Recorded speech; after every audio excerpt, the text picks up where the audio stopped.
Okay, we'll go ahead and get started. I apologize for the tardiness. My name is Joel Gallagher. Thank you so much for coming out today. I'm on the leadership team of Indivisible Guilford County, and I'm so pleased that we're able to work with Public School Strong for this amazing panel. We are recording it for those of you who weren't able to make it, and definitely feel free to share it with everybody you know. I'd like to take a moment to introduce the Planning Committee. Shawnee Black, Harriet Turner, Claudia Lang, Kathy Wheeler, and Aaron Wenger. We have been working on this event for almost 2 months, and we hope that you leave tonight with information that you can spread to your friends, neighbors, and coworkers as they head to the polls over the next few years. I truly believe that public education is essential because it ensures that every child, regardless of background, has access to knowledge, skills, and opportunities that prepare them for meaningful participation in society. It also strengthens communities by promoting equity, civic engagement, and social progress.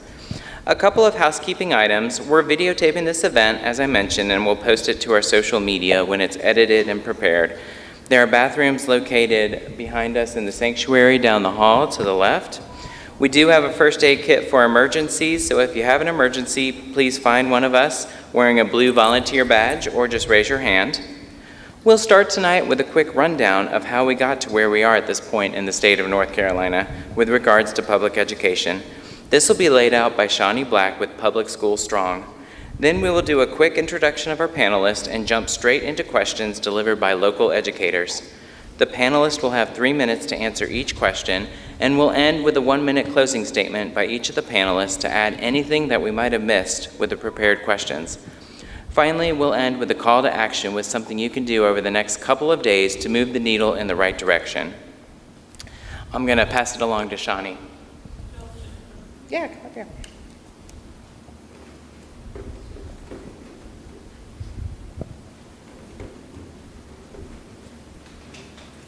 Hello, everyone. How are you this evening? Great. So I've got 5 minutes to tell us how we got here. So I'm going to do my very best. I'm going to do the best I can, Joel, to talk about how we got here. I guess, and we could go way, way back, but I just want to say briefly, before the 20th century, public education was not a high priority in our state. You know, we still are a state that is highly agricultural, so farming, pigs, tobacco, those types of things were a high priority. And lots of farming families, their children, they didn't send them to school. They didn't have the money to do it. The priority was having people out there working and earning money for the family. And of course, we know during slavery, African Americans, it was outlawed. They were not legally able to get an education. So they weren't even supposed to be able to read, much less public schools. So it wasn't until the 20th century that we really began to have a public education system in North Carolina. So I'm gonna go really fast and try to give you all a quick rundown of what happened and how we got there, from there here. And then our panelists are gonna take over and fill us in with some details, and then you'll ask questions. So I wanna begin in 1951 when UNC, the University of North Carolina at Chapel Hill, they were the first public education school entity to desegregate, and that was their law school. That was McKissick versus Carmichael. And so from, again, the 1800s until 1951, things were pretty much the same.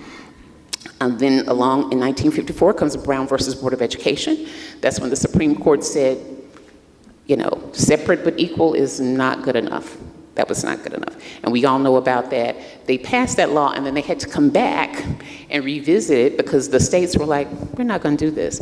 So they had to come back and revisit it and say, this must happen with the utmost and deliberate speed so that the states understood, you got to get hopping, folks.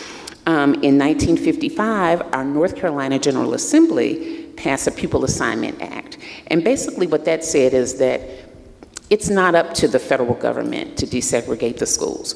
We're gonna move that down to the school board level. So what that means is by skipping the state, ignoring what the federal government says, it becomes the responsibility of the school districts. And again, that was a delaying tactic to allow the individual districts to drag their feet and not be able to desegregate our schools. Then in 1954, I want to note that in Charlotte, Charlotte was the first school, the first public school to be desegregated here. Dorothy Counts in Charlotte, North Carolina. She helped desegregate the school, so that was the first public school that was desegregated in North Carolina. And I say school, not of higher learning, but elementary school, or K through 12 school.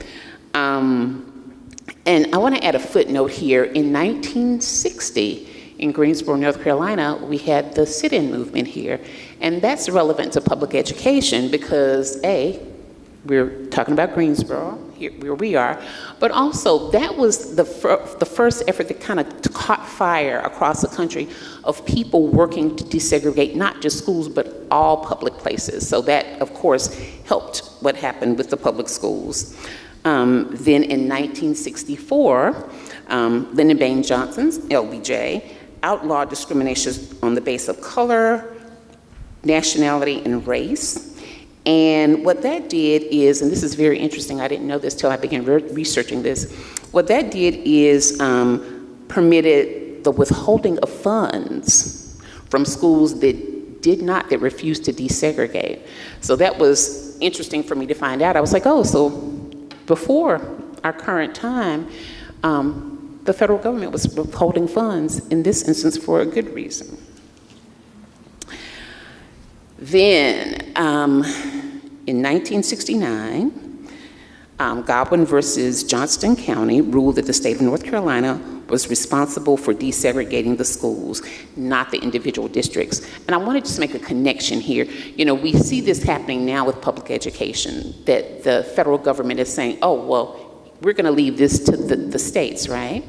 And then we haven't seen the states be able to say yet that it's left up to the individual districts. But what that does, it just slows the work. It's a way of resisting making that change, resisting applying that law, and taking action to do it. And again, the local school boards and districts were like, well, we're having a problem, we're having a challenge, it's a hard time. So it is a delaying tactic. Now, to address that, in 1970, Dr. Dudley Flood was working at the Department of Public Instruction, and he took a tour across the state of North Carolina, meeting with superintendents, meeting with the school districts, their boards, and talking with them about, okay, what's the problem? What's the holdup? What do we need to do to assist you with this desegregation process? So that was very interesting because I want you to hear the year was 1970. And I don't know about you all, but I don't remember Brown versus the Board of Education, but I do remember understanding as a child, as a small child, hearing that our schools were going to be desegregated. And it took years for that to happen. I went to school and I was in the 5th grade maybe, and it was interesting because what happened is the teaching staff was the first to be desegregated. So we began to have teachers that were white, then we were bused, and then the whole student body became desegregated. But again, that was in the late 60s. So it took a long time for those wheels to turn. And then I want to mention 1994. I don't know if any of you all have heard of Leandro. Yep, I see some heads nodding. Yep. Leandro was a suit that was filed by 5 low-wealth counties. They were rural counties in the state of North Carolina. And what they were saying is that our state, even though we're paying taxes, and they argued that they were paying taxes at a higher rate, our county is not providing an adequate education for our students. And I just want to let you know that to this day, Leandro has not been resolved. And I'm sure, again, some of our panelists will talk more about Leandro. You can hear more about that if you don't know. But I want you to hear 1994. And that still has not been enacted yet. So in short, not a whole lot has changed since 1994. I was just talking to a young lady here who is the daughter of an educator, and she said that 25 years ago, her mother in the classroom was doing the same thing that we see educators doing today, which is having to pay out of their pockets to supplement their classrooms so their students have the things, the basic things they need, not the extras that they need, but the basic things that they need. So that is my quick run through of how we got from where we were to where we are. I am very excited to hear our panelists, to hear what they have to share with us and tell us about how things can proceed from here. Thank you.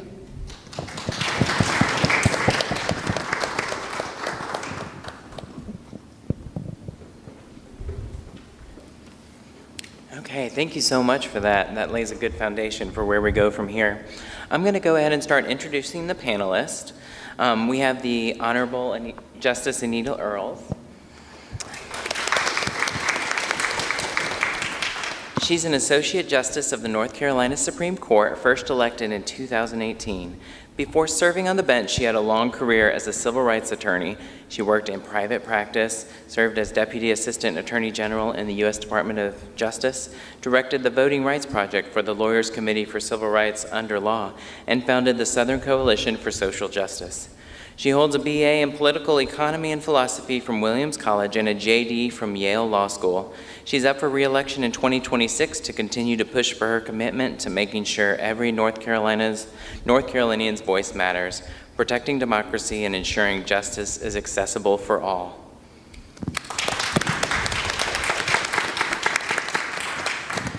Monica Walker is a distinguished organizer, educator, speaker, and social activist, bringing 3 decades of expertise to foster growth and provide multifaceted support across sectors such as education, housing, and healthcare.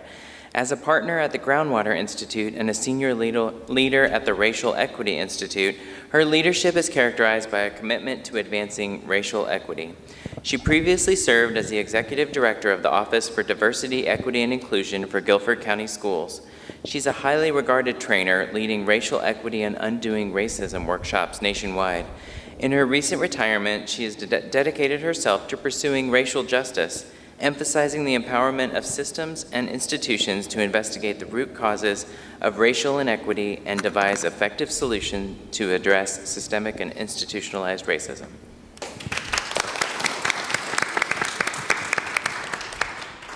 Justin Parmenter is a veteran 7th grade English teacher at South Academy of International Languages in Charlotte. He writes frequently about education and politics on his website, Notes from the Chalkboard, and his work has been published on a variety of national platforms, including the Washington Post, USA Today, Education Week, and Chalkbeat.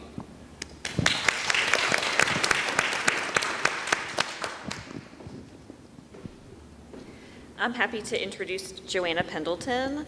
Joanna Pendelton is the president of the Guilford County Association of Educators, which is our local teachers union, public school workers union. I want to correct myself.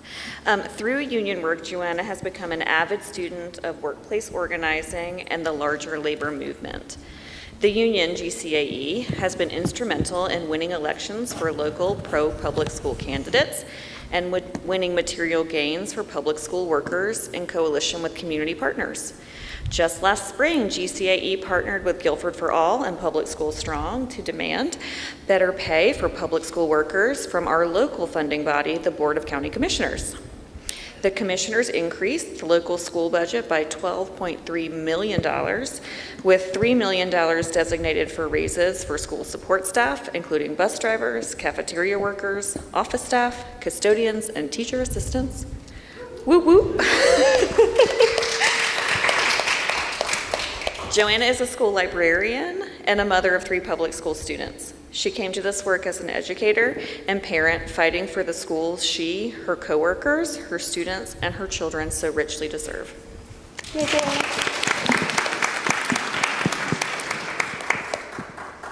Belle Boggs is the president of the North Carolina Conference of the American Association of University Professors and a professor of English at NC State University.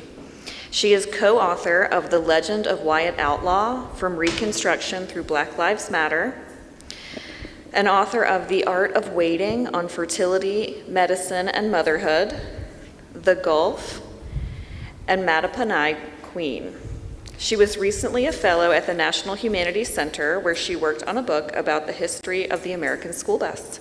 Tonight, Belle is speaking on behalf of AAUP.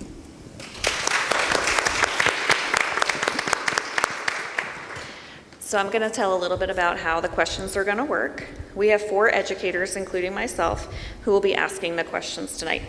Ms. Selena Keith teaches at Southwest Guilford Middle School. Ms. Harriet Turner was a public school special education teacher in both North Carolina and Virginia for nearly 30 years. She's going to try to hide back there, but she's back here. Ms. Mary Beth Murphy teaches civics at Grimsley High School, and she is the District 4 Guilford County Commissioner as well. And I'm Erin Winger. I teach first grade at Sternberger Elementary School. We have prepared the questions in advance with input from educators and parents of students, as well as concerned Guilford County residents. Panelists will have 3 minutes to answer each question.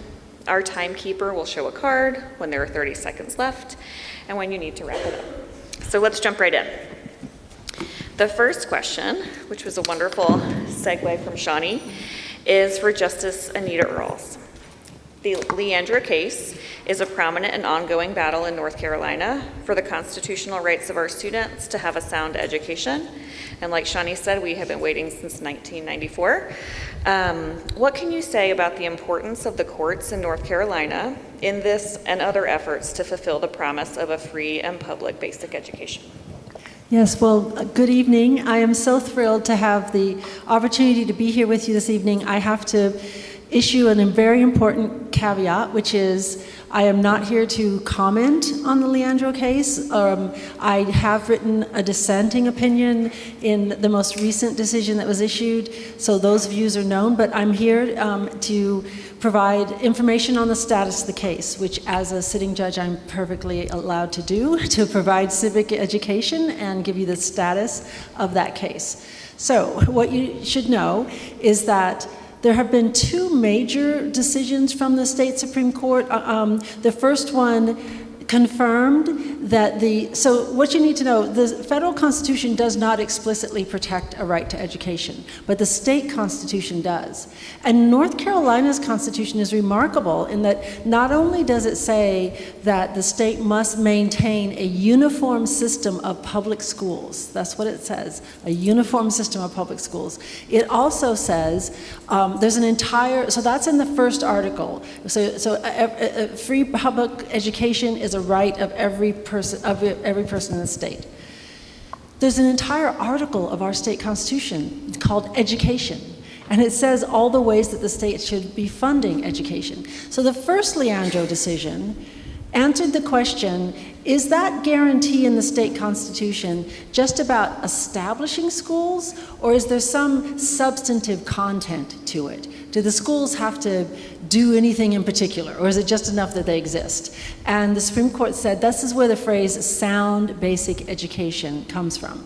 Because the North Carolina Supreme Court said, our state constitution, when it says you must have a uniform system of public education and that everyone has a right to a free public education, there is a substantive component, and that component is a sound basic education.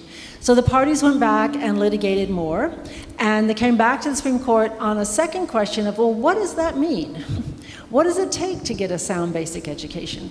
And the court, again, laid out under the state constitution a number of elements that are required, which basically say you need to be able to learn the things that are necessary to be a functioning member of our democracy, recognizing that public education is important, of course, for the individuals and the students' own personal development. It is important for our economy. It is important for our democracy.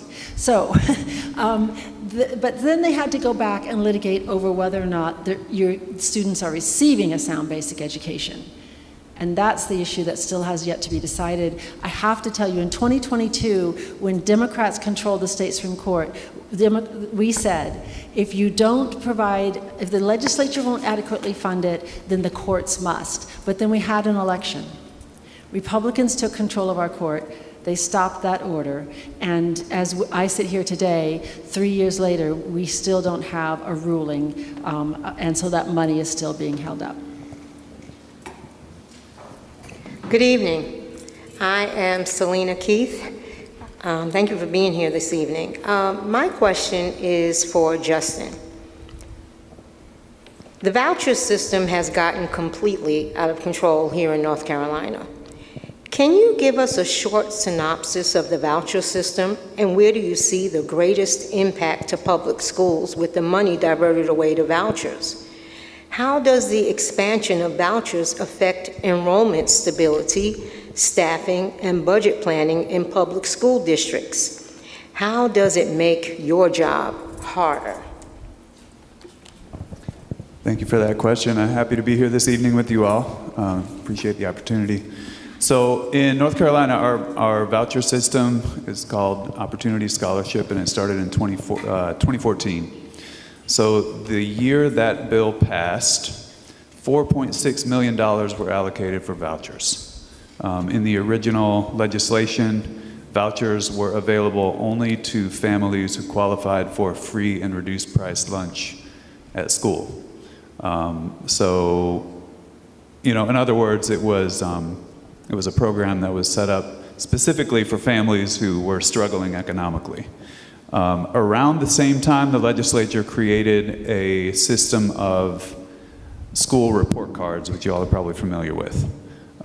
Those report cards assign a grade of A through F to every public school in North Carolina. Around that time, the voucher idea was being pitched as an alternative to failing North Carolina public schools. So anyway, that first year, $4.6 million. As money was added to that program over time, the money wasn't being completely spent. So there was leftover funds each year. And then just 2 years ago, in 2023, there was a massive expansion of vouchers in the budget bill. And that expansion, I think this year is $423 million. At the end, it's going to be $500 million a year that are going for vouchers.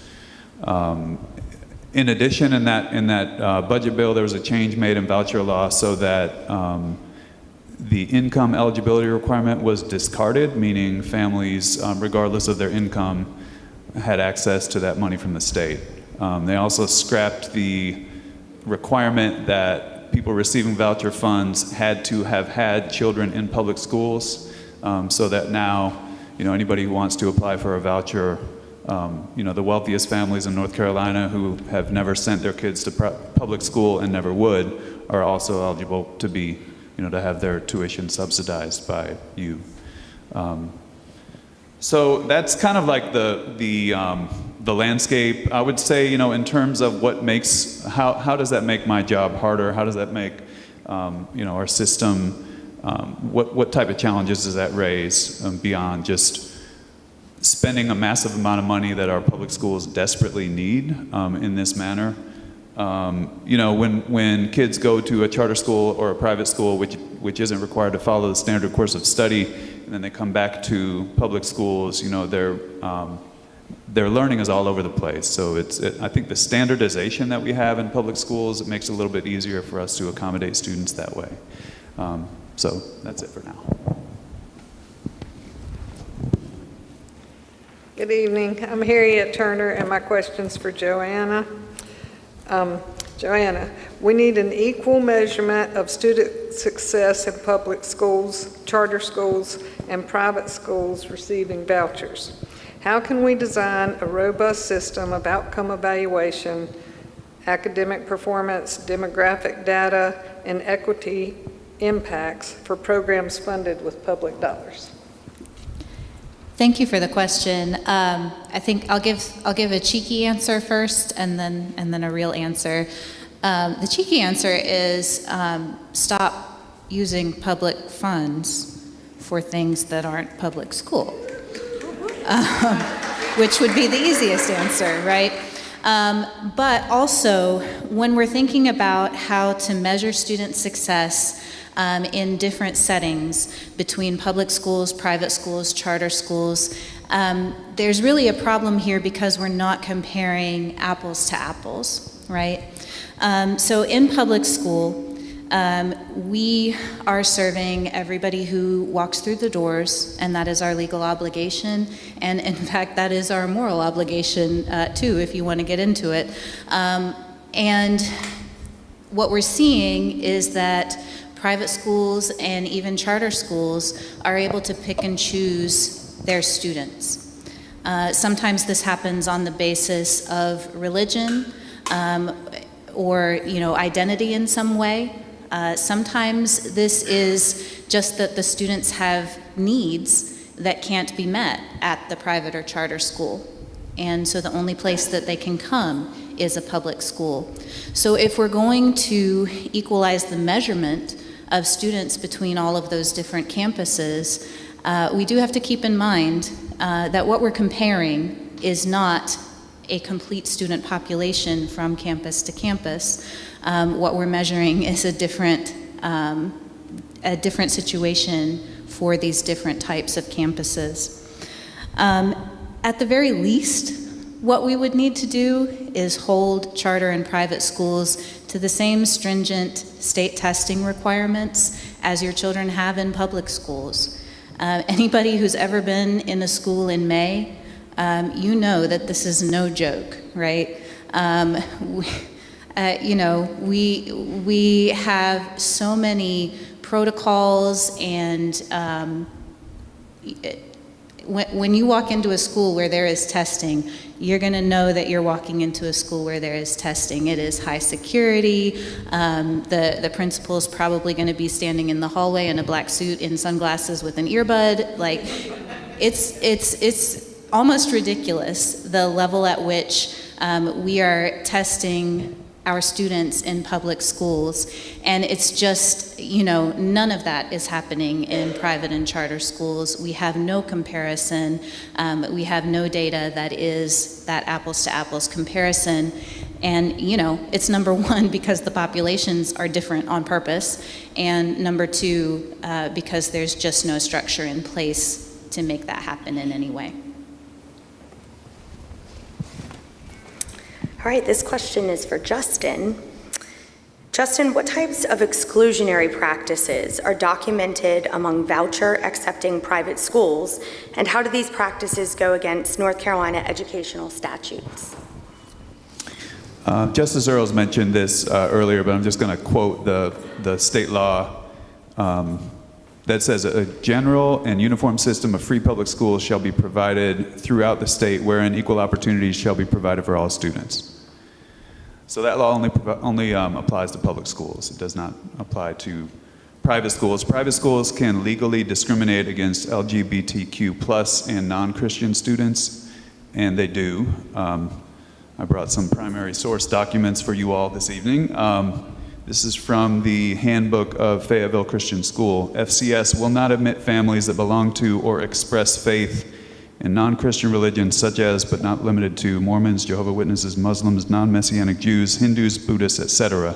Furthermore, students and families are expected to manifest by example Christian virtue in their lives both in and out of school by living life according to biblical truth. Accordingly, FCS will not admit families that engage in illicit drug use, sexual promiscuity, homosexuality, or other behaviors that Scripture defines as deviant and perverted.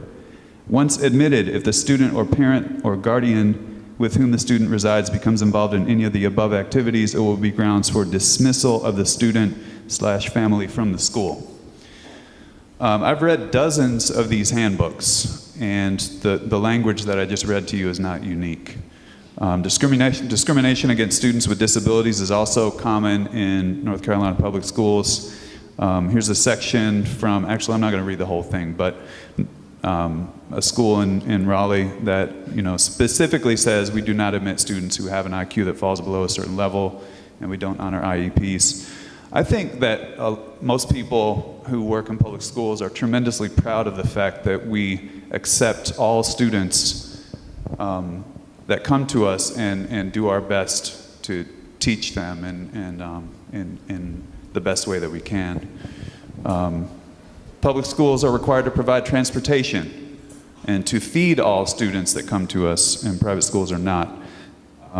So, I think that those are all, in their own way, exclusionary practices. Joanna mentioned cherry picking that goes on, where private schools are able to choose whoever they want to and exclude whoever they want to.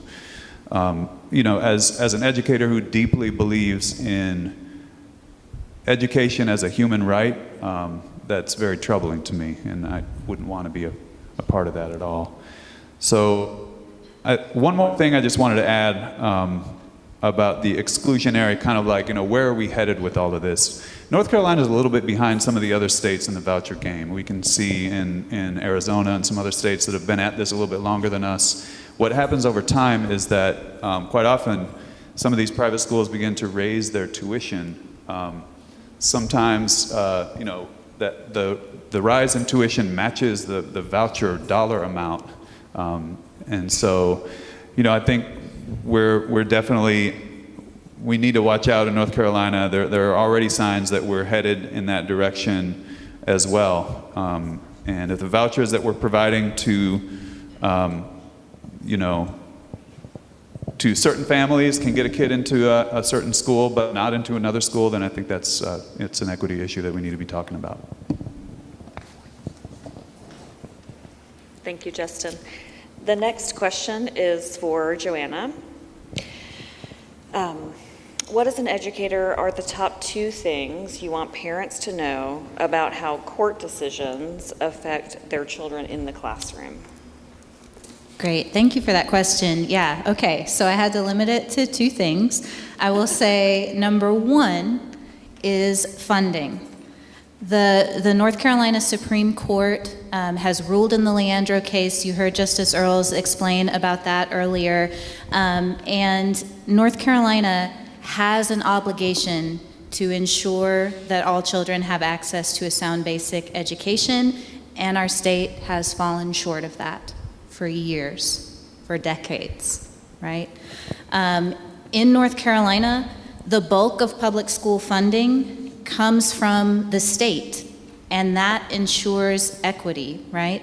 If the bulk of the funding for our school systems is coming from the state, then you take out of the equation, this county has higher property taxes and higher property values, and this county has lower property values, and that then affects the education that the students are able to receive in those counties. That's why our state is set up that way, so that the bulk of the funding should be coming from the state. Local governments are supposed to fund school facilities, right? That we are constitutionally obligated to have facility funding coming off of the property taxes of the people in the county, which should then reflect the population and be able to provide us with the facilities that we need. What's happening, though, is that local governments are under more and more and more pressure to provide more than just facilities for our schools because of the criminal underfunding at the state level, right? We saw that just last spring at the county commission level. Our school district needed and asked for local funding of an increase of $40 million locally, right? Our Board of County Commissioners actually is 9th in the state in effort to fund.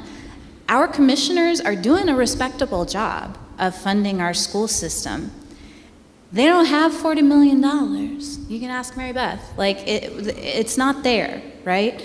That should be coming from the state. The county commissioners were able to get us 12.3, which, you can do the math. 12.3 is nowhere near 40. And this is the deficit that we're left with because of state level underfunding. Number 2, maps, okay? We need to be able to elect public school champions to our state and federal legislatures. And gerrymandered maps make that very difficult, if not impossible.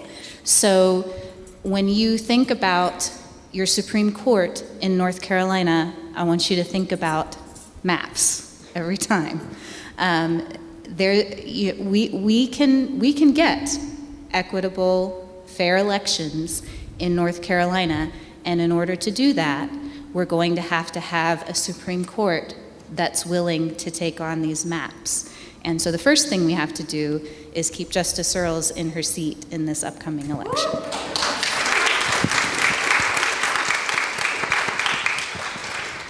Hello again. This question is for Justin. What balance, if any, can be struck between offering parental choice and protecting universal public education? Good question. First of all, I'd like to start with the assumption that all parents want what's best for their children. As a parent of 2 students, that's how I feel. I personally, having only one option available to me, that doesn't feel right either. I think it's nice when we can find a school that fits the needs and skill set and interests of our children. But when someone's choices begin to impact other people's lives in negative ways, I think that changes the conversation. For example, do we want our schools to be racially and economically diverse? Is that something that we value as a society? Because if we do, then we need to acknowledge that our voucher and charter policy in North Carolina is increasing racial and economic segregation in our schools, without question. The rhetoric around this issue is always cloaked with words like freedom and choice, and it makes it an emotionally charged conversation where anyone who questions the status quo is against choice or is against freedom. I think we need to be able to have a more nuanced conversation about this issue than that. Anyway, I think our private schools and our charter schools are here to stay. I want to talk about choice within the public school ecosphere, though. I work at a school called South Academy of International Languages. It's a K-8 foreign language immersion magnet school in Charlotte. So our children come in, at age 5, they're beginning learning either Chinese, Japanese, German, or French. By the time they get to middle school, they're fluent. We have opportunities for exchange programs. It's a wonderful school to be a part of. My daughter goes to an early college, which is also a public school. They've got a partnership with the largest community college in Mecklenburg County. She's going to finish high school with a 2-year associate's degree that can transfer to any UNC university free of charge. There's a school here in Guilford County, a gaming school. I'm not sure if you all are familiar with, I read about that in EdNC a couple months ago. It's an elementary gaming school. Imagine how a young child feels going to school knowing that they're going to be like building video games and learning about something that may be like the most exciting thing in their life. I think those are the kind of opportunities we need to be able to put in front of families.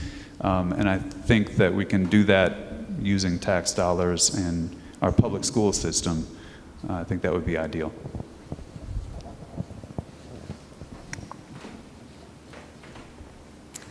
Okay, Joanna. How are recent legislation and current community pressure around book bans influencing your work and decision making? Yeah, thank you. I am a librarian by trade, so this one hits me right in the gut every time. I thought that, many years ago, we were done with all the book banning stuff back, in the 90s or whatever. But no, it continues. Currently, most of our school systems in North Carolina are dealing with the fallout from House Bill 805, which passed over the summer. It was actually vetoed by Governor Stein, and then the legislature overrode the veto by just a very thin margin. Right. So this House Bill 805 targets trans and non-binary students with precision. It's cruel. It's bad legislation, and what the effects are in the school building is number one, to remove access to reading material for students.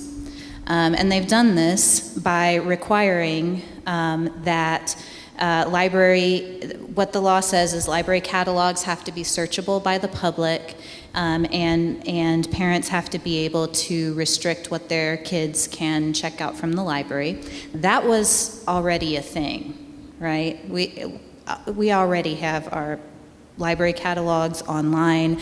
Parents have been allowed to restrict access for their own children forever, right? I'm a librarian, we've always done that.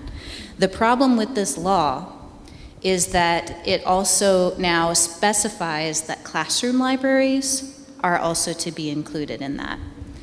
And so in interpreting this law and interpreting the piece where students are now allowed to be excused from lessons that impose a substantial burden on students' religious beliefs, because of all of that, now school systems are trying to figure out how to follow the letter of the law and making it very cumbersome for teachers in classrooms to teach using books. Books. Right? This is what we're trying to take away from our children right now, books. So what's going on is that classroom teachers are having to catalog every book in their classroom library and put that on the internet. They're also having to go through a school-based committee before they teach a lesson using any book. I can't even. Right? This is so beyond the pale of what I thought that we would be having to deal with right now in 2025. And you know, we're going through these things and figuring out the ways that we can follow the letter of the law and still give students everything that they need in our school buildings. But what it comes down to is they're going to keep restricting students. They're going to keep restricting books. And, you know, this is the first step in squashing a lot of the freedoms that we have as a society. And I want us to be really, really careful and really, really observant in this time. Because when we start by taking the books away, nothing good comes after that. And we know that this is a really dangerous situation. So keep your eyes open, plug in with your union, with your librarians. We're getting ready to fight on this one. Back to Justice Earls.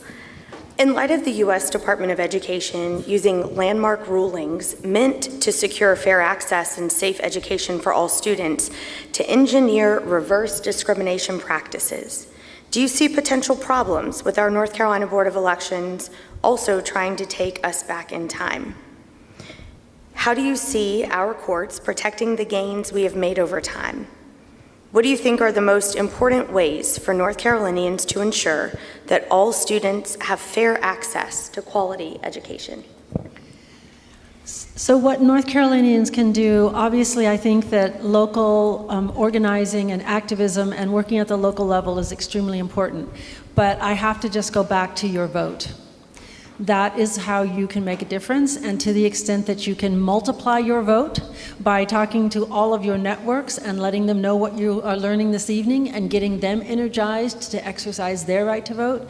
Let me say a word about gerrymandering. You know, if you're upset about what the federal government's doing, understand that because we lost the North Carolina Supreme Court, the 2022 court said extreme partisan gerrymandering violates your rights under the state constitution and ordered that districts be drawn fairly. North Carolina sent 7 Democrats and 7 Republicans to Congress. But then we had an election, the court changed, they revisited that case, said, oh no, we as a court can't do anything about gerrymandering, allowed the legislature to redraw. We now have 10 Republicans, 4 Democrats. If we still had 7-7, today the House of Representatives would be in control of Democrats. They would be having oversight hearings. There would be a very different type of check and balances at the federal level. But at the state level, understand that in 2020, I'm on the only seat on the ballot in 26. In 2028, 3 Republican seats are up for election. That means the voters of the state in 2028 will decide whether Republicans will continue to control our courts or whether Democrats, who said that you have a right to a sound basic education that must be adequately funded, who said that extreme partisan gerrymandering is unconstitutional, whether the court will be back in the hands of people who believe in enforcing your rights and enforcing the law. And finally, let me just say that Vouchers also came to our court. And at that time, there was a dissent saying vouchers are not constitutional, but the majority said as long as it is a small targeted program designed only to assist a small segment of the public school population, it's not unconstitutional. So if that issue were to come back before us with the current voucher program, with a court that believes in enforcing your rights, there could be a different outcome. And what I think is also important to do is to document what is happening now, so that you lay the groundwork for future opportunities to really make a change. So all of you being here this evening and learning what's going on and then being able to spread the word, I think are the most important things to do.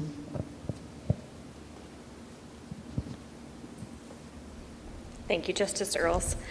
Our next question is going to move into higher education. This question is for Belle. As you know, anti-DEI efforts are in full swing in North Carolina higher education institutions. What kind of atmosphere is this creating on campuses in general? And what do you think are the lasting impacts on our students and the quality of their education? Thank you for that good question. I'm here, I want to reiterate, as president of the American Association of University Professors, not in my capacity as a professor at NC State. And I say that in that way to try to give you a sense of how terrified professors are right now, how much fear there is on every campus, I promise you. Here in North Carolina, if you have young children that you're hoping that they will one day study at Duke or UNC or Elon or UNC Charlotte or NC State, the professors in all these schools are really afraid. And the graduate students are also really afraid. Graduate students, graduate workers, do a lot of important work at our universities. They do important research and they do really important teaching. And they are learning to teach and learning to research and learning to be academics and higher ed workers at an absolutely unprecedented time. The AAUP was founded more than 100 years ago to protect academic freedom. And I have heard AAUP leaders, Todd Wolfson, our president, say there's never been a time as bad as this. And the anti-DEI, as my colleague at UNC Asheville says, we need to say the words diversity, equity, and inclusion. They're right outside this church. And they don't mean anything bad. When you say the words, you're reminded that it sounds awful to say that you're against diversity, against equity, and against inclusion. But we have people who are working for really awful, very unprofessional, not real journalism organizations coming into our schools, secretly recording people who work tirelessly to help students feel safe and at home and taken care of when they're far away from home and they are in college. And we have people coming in and misrepresenting who they are, recording them, and then the day after some of these videos are released, we get new rules for the UNC system campuses, that there have to be people within our trustees who are not educators. They're now going to be on committees that will evaluate whether these workers are doing their jobs. Not the people who are recorded, but anyone whose title, whose name, whose job has ever been in the field of diversity, equity, and inclusion. And that is going to filter down to students. It's going to make it harder to be a student on our campuses. It's going to make it less productive to be a student. It's going to make it harder for us in the same way that it is hard for us to attract the best teachers to our state at the K-12 level, it's also going to be harder and harder for us to attract the best researchers and higher ed educators. Monica, you are the founding executive director of the GCS Office of Diversity, Equity, and Inclusion. So anti-DEI efforts strike at your very core. How do you think that a generation schooled under anti-DEI will shape society in our state? So I want to respond to first by saying I don't like the question because it assumes that we've already been defeated. It suggests that anti-DEI is everything and our kids are no longer going to be educated in ways that address diversity, equity, inclusion. So messaging is extremely important. And to that extent, I want to say a couple of things. Justice Earls and Joanna Pendelton talked about the laws that have been passed historically from one decade to another to ensure the rights of fair and just education for kids in our state and across this country. Well, that's one thing to pass a law, it's another thing to affect it.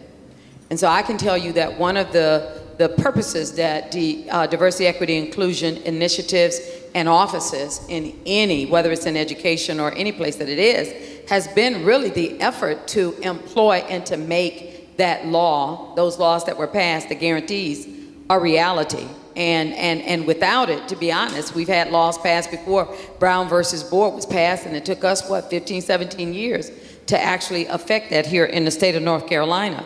So I want to talk about the necessity of organizing that.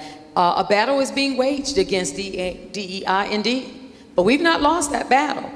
Now, part of what I would say I've seen is happening in a lot of places is that we're having to go underground. You know, there are institutions and systems that are creative enough, and we've got to be that. We've got to be smarter than the people who are out to defeat what is just and what is right.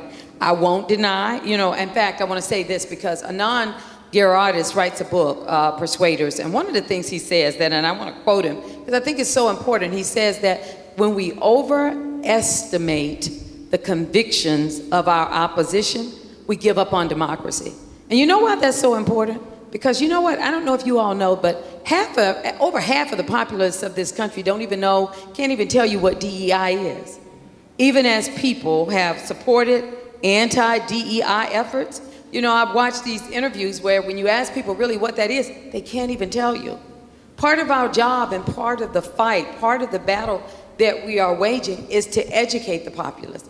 It took decades for us to even create this arrangement, this initiative known as diversity, equity, inclusion. And as Belle has said, it's simply doing the right thing by our children in this country. Now, I won't deny when the question was whether or not, in fact, kids are the future of our students and the populace of this country is going to be affected. Of course it is.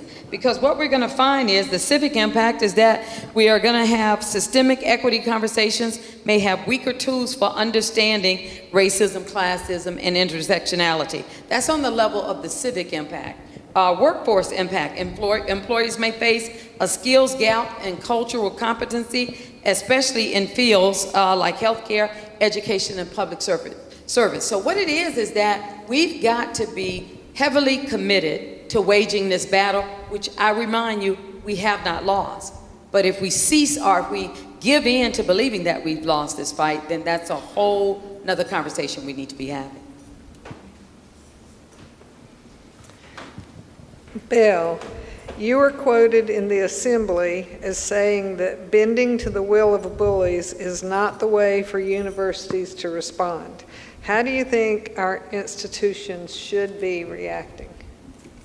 Well, I would point out that it hasn't worked so far, right? I mean, with the bullies are the same bullies bullying the national parks, bullying our federal workers, our public servants, our K-12 educators, our Department of Justice workers, like it's the same people, And we in this room, probably almost all of us read, how many of you read Project 2025 before it was, everything happened yeah, some of it, right? You flipped through it, it was bad, you knew.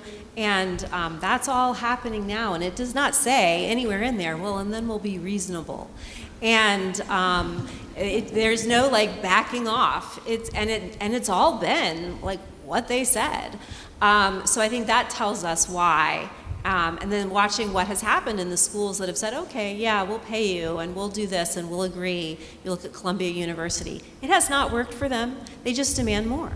And so, here in our state and with our system and with our schools, I think we have to fight back.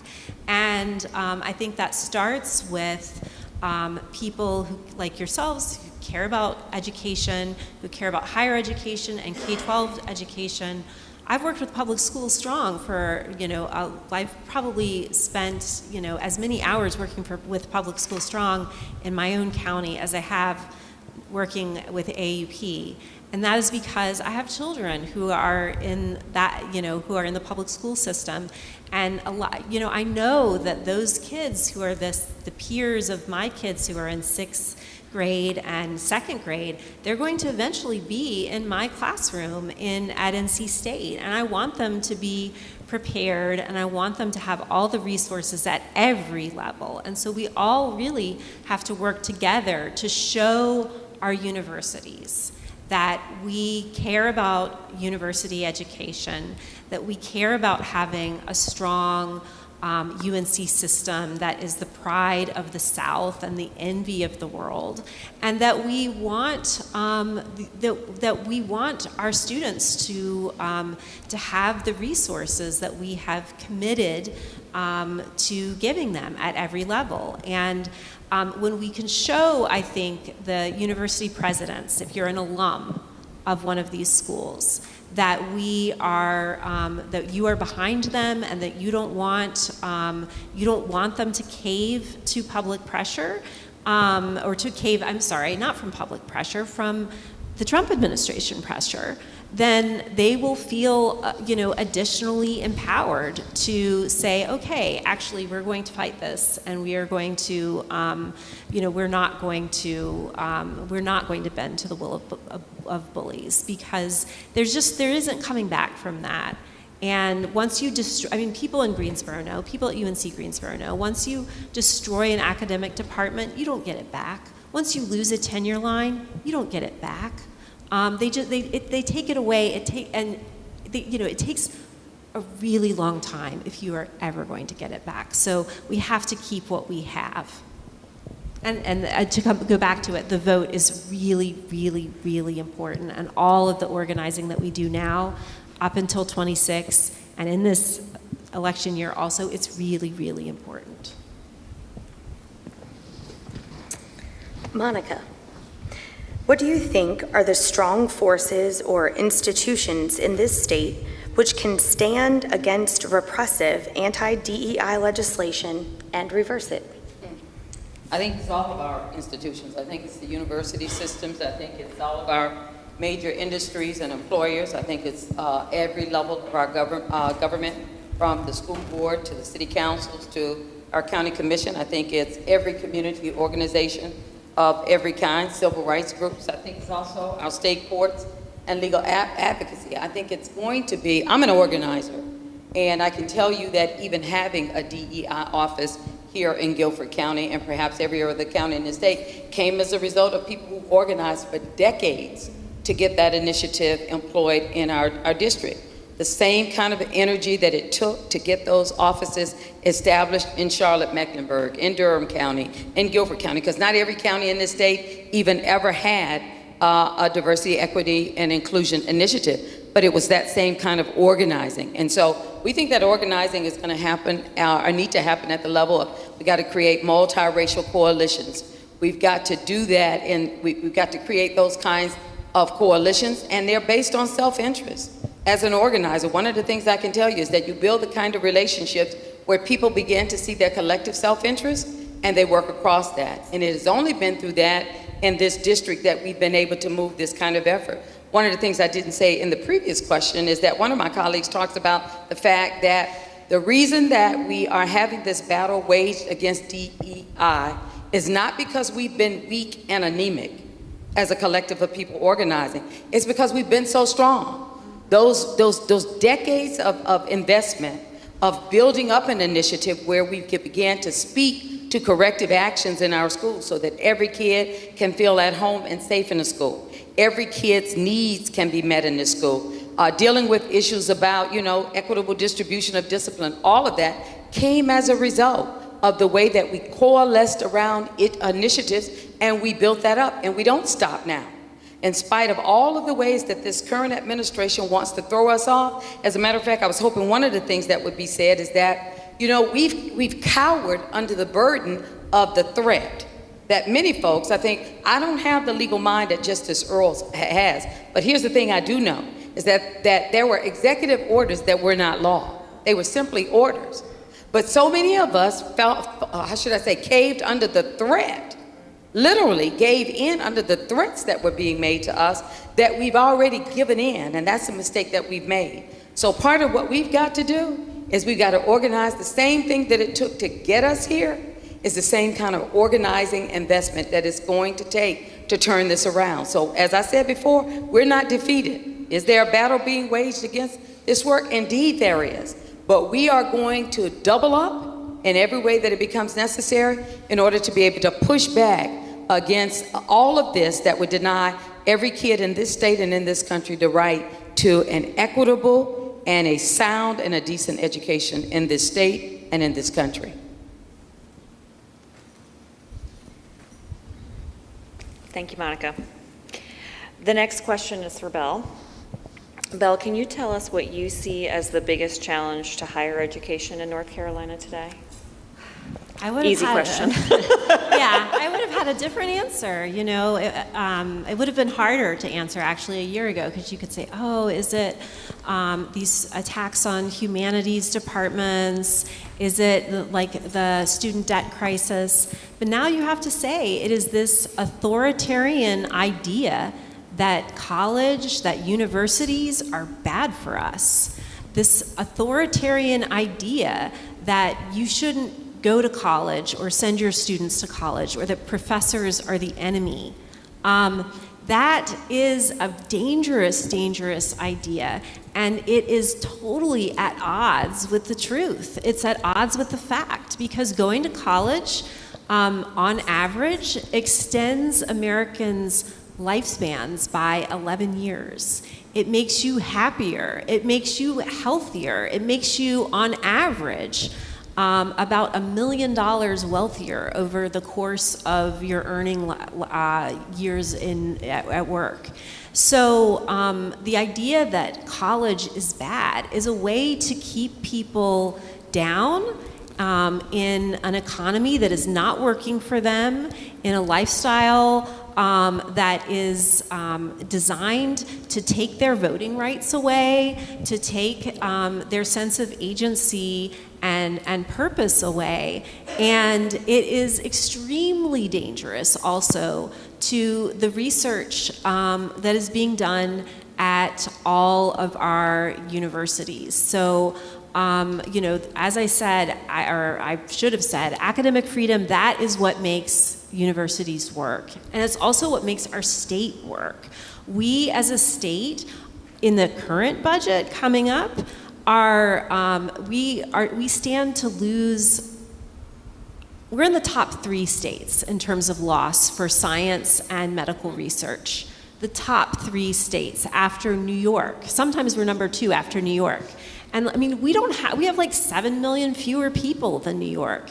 And we punch way above our weight in biomedical research and the contribution that we make to the world. The National Institutes of Health is, until, maybe until September 30th, is the largest funder of biomedical research in the entire world. And that's for a reason. That's to keep our institutions strong and to help our populace with disease and illness and having a better quality of life. And instead, this current budget threatens to cut 40% of the NIH's funding. 40%. That's a huge amount of money, and it is billions of dollars that will be lost to our state of North Carolina. So it is, you know, it's really necessary that we, in addition to voting and organizing, that you also tell, you have a chance right now this week, call Senator Tillis on the phone. I mean, you won't talk to him, but you can tell him you're calling from the great state of North Carolina and you want him to work for North Carolina in that budget and to put higher ed research funding back into that budget that he's about to vote on. Thank you. This question is for Monica again. Let's take a look at the good news, okay? What can we hope will occur that will turn this trend around? What do you see coming up in county government and county school boards and in state government that has a chance at renewing commitment to DEI? You know, I think there's a lot coming up, and I don't want to just limit it to state and county government, although I think those are very, very important. I think in our state courts and our legal advocacy groups, we've seen different courts ruling on the constitutionality of anti-DEI laws, and I think that's important. There are legal precedents that often are now shaping policy, rolling back, and modifications. At the level, you know, I think of organizations like the Southern Poverty Law Center and the NAACP Legal Defense Fund, and lawsuits that are being waged, are being established, and grassroots organizing in multiple states. I think we have to, you know, the thing is that you fight back. And so just as those executive orders were being rolled out at us and began to throw us off, I think the way that we fight back against all of that is that we also need to be filing lawsuits all over this country in order to protect what we know is the right thing to do with regard to education. Now, at the level of our community-based organizations, I think we organize protests. We need to do voter engagement and also represent legal challenges from that area. We need to mobilize our diverse coalitions, start bringing people together. We have such a large self-interest that's often overlooked in terms of most of us want what's best and what's right for our children. I mean, and it doesn't matter the race or group, it doesn't matter the class group of who we are, we all want that, the best for our children, the best for our families. And so when we can coalesce around that, you know, one of the efforts that took place here recently in Guilford County was around the whole issue of the books, Joanne, that you talked about, the Tango Makes Three.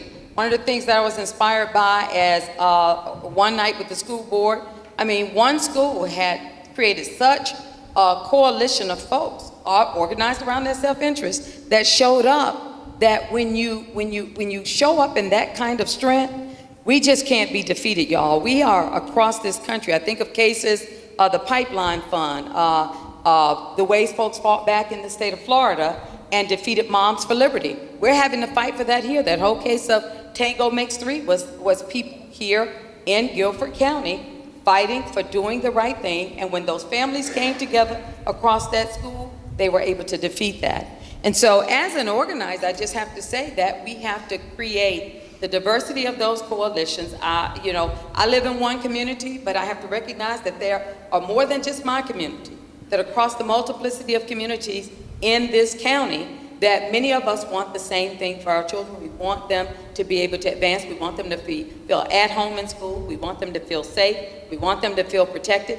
And that's what diversity, equity, and inclusion are about. It is so unfortunate that so many people are confused, because if they really understood that, there isn't, I can't find one community of people that wouldn't be served well and profoundly by the existence and the protection of diversity, what diversity, equity, inclusion in all of our systems offer.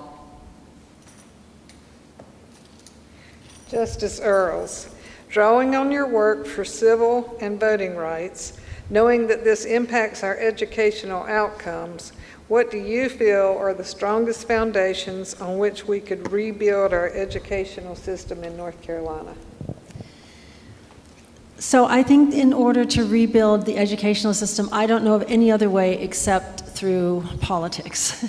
I think it's valuable to have an inside and outside strategy, but I think you have to start with an understanding of what is the source of your power, and then how can you use that power. And as from my perspective, a lot of what's been said here are giving you the ideas of what your source of power is. It is collective action. It is organizing. It is coming together with like-minded people who share your values. They don't have to agree with you about everything, but coming together and figuring out how to make your voices heard at the ballot box is the point we're at right now in terms of how we rebuild our educational system. And I do think that I have two examples of how fighting back, coming together, marshaling the power of collective action can succeed against the bullying that we are seeing. And so my first example comes from my personal experience of having been brought up on judicial standards complaints saying that it was against the ethics of a judge to talk about racial equity in the judicial system. And so the potential was to remove me from the bench. And I filed a First Amendment lawsuit. I came here to Greensboro for a hearing, but what really happened was that people across the state and actually across the country organized to support me. So that's what we all have to do. We have to, collective action includes organizing to support the people who are out front, standing up for what you believe in and are targets as a result. So we have to understand we have to support each other. But it was only because the North Carolina Black Alliance, the NAACP Legal Defense Fund, all sorts of state and national groups came together and said, yes, a Supreme Court justice can talk about racial equity in the justice system. That ultimately those complaints were dismissed, and I'm still on the bench today. And I hope I will continue to be on the bench if you'll vote for me. But secondly, let me talk about Justice Allison Riggs. Right? I serve with 4 people who said that the votes of military and overseas voters should be thrown out. And Justice Riggs fought that for 6 months. She had to raise millions of dollars to pay her attorneys. The toll on her personally, I can just attest to, was tremendous. But she stood strong, and she knew she was standing up for the rights of voters across the state. And ultimately, federal court stepped in and said, no, you can't change the rules of the election after the election because you don't like the outcome. So it is not easy, but it takes collective action, it takes strong will, it takes a belief. You know, perceptions and expectations matter a lot. We all have to believe that we know we are standing up for the values that matter and that we care about our children and the importance of public education. And if we stand strong together, I know that ultimately we can rebuild a public education system in North Carolina.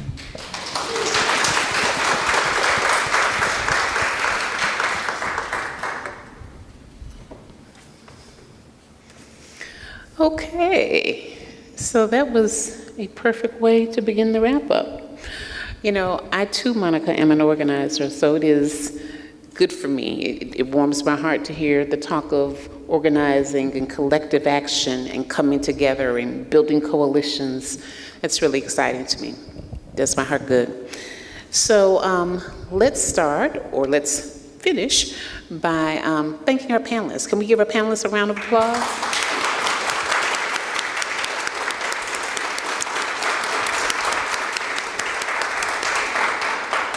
Thank you all so much for coming tonight and sharing your input and your insights and your knowledge with us. We really appreciate it.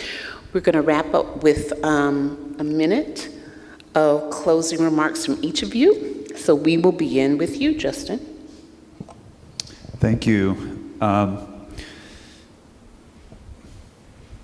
You know, I kind of feel, as a public school teacher, I kind of feel like we're at a crossroads. Maybe not just our education system. I feel like we're at so many different crossroads right now that, you know, some days I'm just walking around filled with existential dread all day long.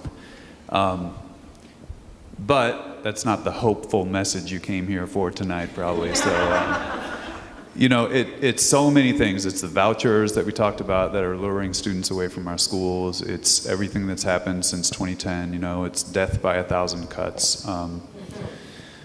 It's the university programs that can't get students that want to be teachers. You know, it's the cost of healthcare that's spiking right at the same time that our premiums are about to spike. it's just so many things. But, you know, at the end of the day, what I come back to is that deep belief that public education has the power to transform children's lives. And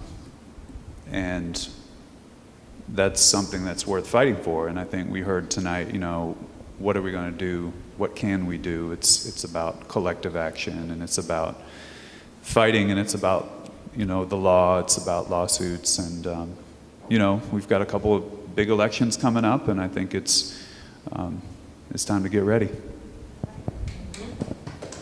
Absolutely. Thank you, Justin. Joanna? Thank you, Shani. So, like you, I've heard a lot of thematic things tonight coming up over and over again. One of those is authoritarianism, right? We're on a descent into authoritarian rule in our country right now. And the solution to that, as we've heard tonight, is organizing and taking collective action. And, you know, I think there are two parts of that. One is to defend our stuff, right? Tell them no, they can't do that. And then there's the turn to what do we envision? What's the better world that we want for ourselves and for our students? And that's the other part of organizing with each other and forming these multiracial coalitions and doing the work of organizing with our coworkers and our neighbors. We want to be able to envision the world that we want and that our children deserve. And you know, there are some simple steps to take to get started on that road. I would say number one is join your union. Right? Mm-hmm. Workers have a lot of power, and our power is in our labor and in the withholding of that labor when we need to.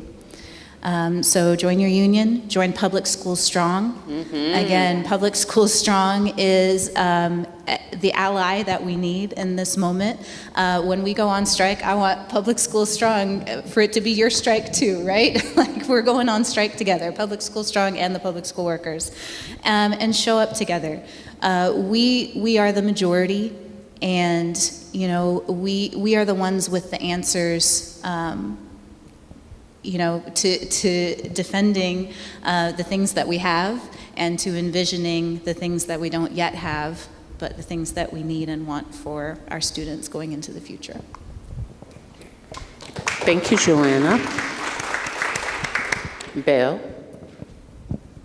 Yeah, join a union, and we've got to work together, y'all. I don't want the wrap it up sign again, so I'm going to say this just really, we have to work together. The, you know, the teachers, the professors, the bus drivers, the people who work in every field, we are the majority, and we have to work together. We have to tell people to come out for these events because it feels good to come to them and see like-minded people and hear from people who are doing the same work you are, just in a different space. We got to work together. Thank you, Bill. Monica? I am a member of Public Schools Strong, but I am a leader of the Guilford Anti-Racist Alliance. Mm-hmm. And I have probably been before every single system of governance, the city council, the school board, the county commission, in the last 6 months. And I'll be there at the next meetings of all of those. I want to issue an order, or rather an invitation to all of you, is that you need to be present and you need to be a voice. This doesn't come about because we're wishing and we're hoping and we're stressing and we're worrying. Change comes about because we're actively engaged, we're involved, we're present, and we're speaking out. So I want to invite you to the school board meetings. I want to invite you to city council meetings. I want to invite you to the county commission meetings. And I want you not to just go to sit and attend. I want you to go to speak out. I want you to be a voice that's heard, that's representing these concerns.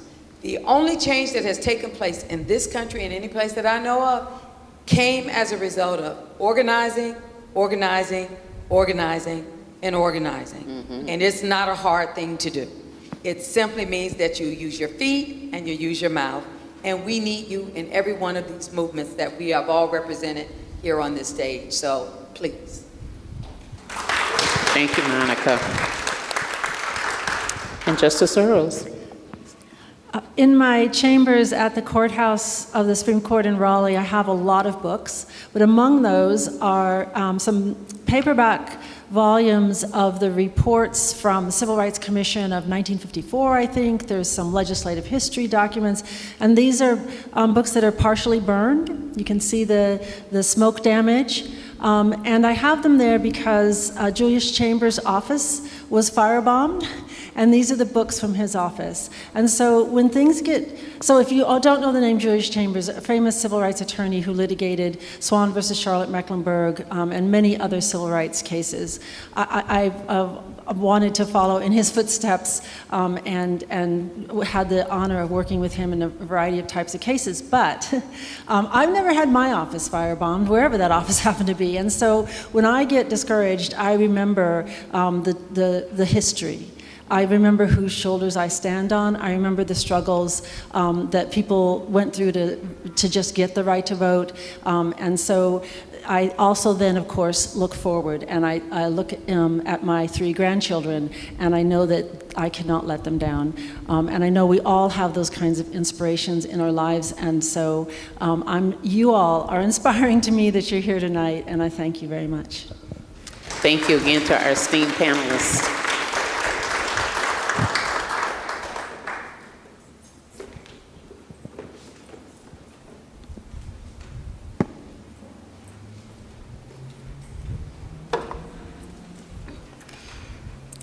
Thank you all for coming today, and thank you to our panelists. We are so grateful, so grateful. I feel more educated just being here, just standing among you. Before you leave tonight, we have a few calls to action.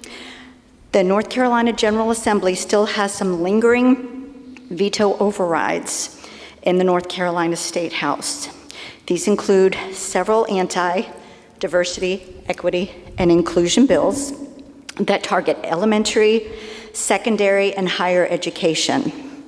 We are asking that everyone call the NC Democratic House members, both in Guilford County, although all are on the record that they are planning to uphold Governor Stein's veto, but also call the House members in Mecklenburg County who have unfortunately been shown to be squishier in their support of Governor Stein's vetoes. The fact that they continue to push out the vote is a good thing, but let us not rest on our laurels. Our second call to action focuses on the upcoming municipal elections this year.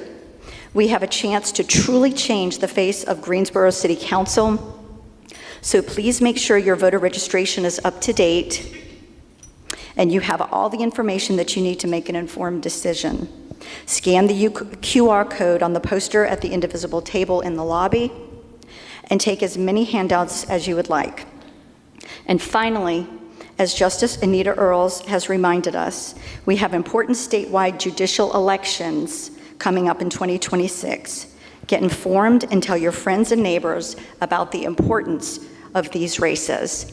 Thank you so very much for giving us your time tonight. We're so grateful to every last one of you.